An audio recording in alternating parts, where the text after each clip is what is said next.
I went to BYU, so every down's a throwing down. I mean, that's how that goes. I was educated that way by LaBelle Edwards, and throw anytime, any place, and try to keep a little bit of that with me as I've gone forward. Andy Reid talking about the decision yesterday to ice the game with the short throw to Tyreek Hill, who took a seat. They killed the clock, and that was that. There was a play earlier in the game, though, on 3rd and 1, where the Chiefs called for a run, even though the quarterback who ran the ball had a bad toe and ultimately suffered a concussion. First question comes from Dean Osborne, 42. We tell quarterbacks to be smart, get out of bounds all the time to avoid injury. Why does Andy Reid get a complete media pass for risking Patrick Mahomes on plays like the one he suffered the concussion on Sunday? There's always been something different and special about Mahomes in that when he runs, no one ever gets a clean shot at him. We saw it last year in the AFC Championship game when he was running circles around Titans players who seemed to be afraid of their own shadows, and they didn't want to get close to him, and they didn't want to risk taking a 15-yard penalty. And, of course, that sparked some conversation leading up to the Super Bowl that got Chiefs fans fired up because I suggested the 49ers players should treat Mahomes like a runner if he's going to act like a runner, but that's exactly what happened yesterday. When you run the ball, there are going to be defenses who treat you like a runner, and Mack Wilson got a clean hit. Now, there is that question as to whether or not there was lowering of the helmet to initiate contact, but it didn't look like a dirty play. He was tackling a runner. That's how you tackle a runner, and that's the risk you take, Shireen, when you have the guy run the ball, and maybe they'll think about that differently after what happened to Mahomes on Sunday. Yeah, they absolutely might, Mike. And I had a problem with it just because of his toe injury. To me, you're risking a little bit of making that toe worse. And it's obvious he was limping around on it. But this is what they've done, and it's the playoffs. I didn't question the play call at the time. I mean, this is what you do in the playoffs. You call the plays you think will work regardless of the circumstances. And you saw what Chad Henne did, right? Put his head down. They have no other quarterbacks, I don't think, active in that game. But he put his head down and tried to get the first down and thought he had the first down on the long run at the end of that game to try to run out the time. And that's what you do in the playoffs. I mean, you throw caution into the wind, and I think that's what the Chiefs did on that. But I'm with you. They have treated Patrick Mahomes like this throughout his career, and he's been pretty fortunate. And let's face it, Mike, when you get injured, sometimes you're fortunate and sometimes you're not fortunate to be injured or not be injured in these games. Sometimes that's just the way it goes.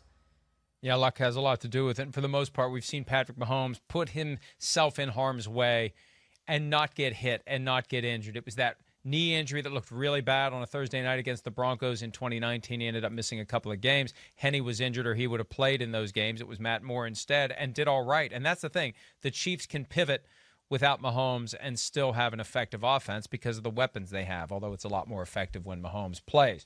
The Texans will be a lot more effective if they have Deshaun Watson. Burn Unit has this question.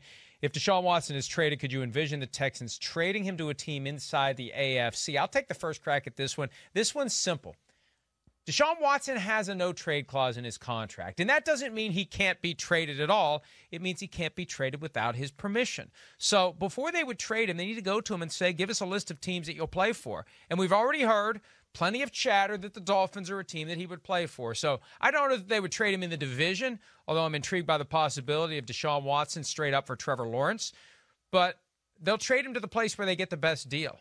And at least they should trade him to the place where they get the best deal, although I would shy away, if possible, from keeping him in the division. And if you can, send him to the NFC, Shireen. But they're just going to have to get the best deal they can if they decide to go forward with a trade. And you look at the top of the draft order, Mike, it's all AFC teams. So you start to think, well, if they're going to get a top draft pick, that's probably where he's going to have to go. You also look at quarterbacks. I mean, to me, it's got to be, if you're trading Deshaun Watson, you've got to get a quarterback for him, whether that's a Matt Stafford or a Carson Wentz, if you think you can win with him, or a Matt Ryan or a Tua Tagovailoa. Whoever that is, I think you've got to get a quarterback in that trade as well as picks, and a quarterback that you think possibly that you can win with. Yeah, I agree with you completely. And look, their best bet is to try to fix this. I just don't have faith, given what we've seen from the Texans in recent weeks, that they will know how to fix this. They're like in quicksand, and the harder they try to get out, the deeper they are getting. All right, Couple of questions here combined. Tacos and Gin and T.E. Gensler 14 as it relates to the rule that we saw yesterday, the worst rule in football. Sims and I argued about that a little bit today. We've argued about it in the past. You fumble the ball short of the goal line. The ball goes into the end zone and goes out of bounds. Unrecovered, the ball goes to the defense at its 20. Tacos and Gin asks, will they ever change the fumble end zone touchback rule? And Terry Gensler suggests that it changes from being a touchback to the ball is at the original spot of the fumble. Offense keeps possession and loss of down. I mean, that's what it is if the ball goes out of bounds at the 1-inch line. You fumble at the 2, it trickles forward, it goes out of bounds at the 1-inch line. It's your ball still at the 2, loss of down, and we just go forward. Shireen, look, I think that's the only solution if they would change it. And here's my answer as to when they would change it or how they would change it or where they would change it.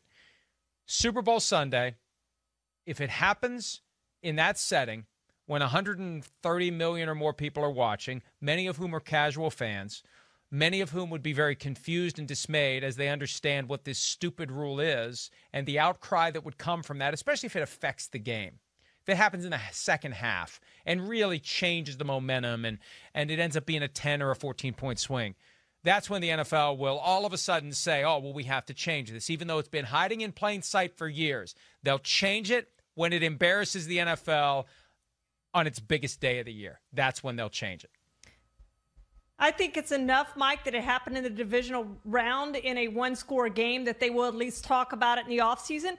But I also think if it would happen at a championship game that they would change it as well. Because you look at the pass interference penalty that wasn't called in the Rams-Saints game and how it affected that game. And they did go briefly put in instant replay just off of that play, that one play in the championship game. So I do think these games coming up, if it happens again, that'll be enough to get this rule changed. It should be changed however you change it. I don't care how you change it, but the defense shouldn't get the ball. And I'm glad you agree with me. Here's the weird dynamic, though, that applies in situations like this. You would think that the Browns would submit a proposal in March for a rule Absolutely. Getting rid of the rule that screwed them.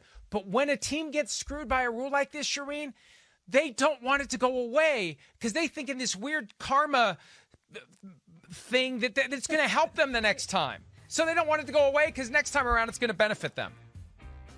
Yeah, sure. And then it happens again. They need to change the rule, Mike. Simple as that. Yeah, they need to. It's been there forever, and no one has ever given me a good explanation why. When I press the NFL, it's basically, it was like that when we got here. Hi, I'm Mike Tirico, and thanks for watching. Make sure to hit subscribe for the latest news and highlights from NBC Sports.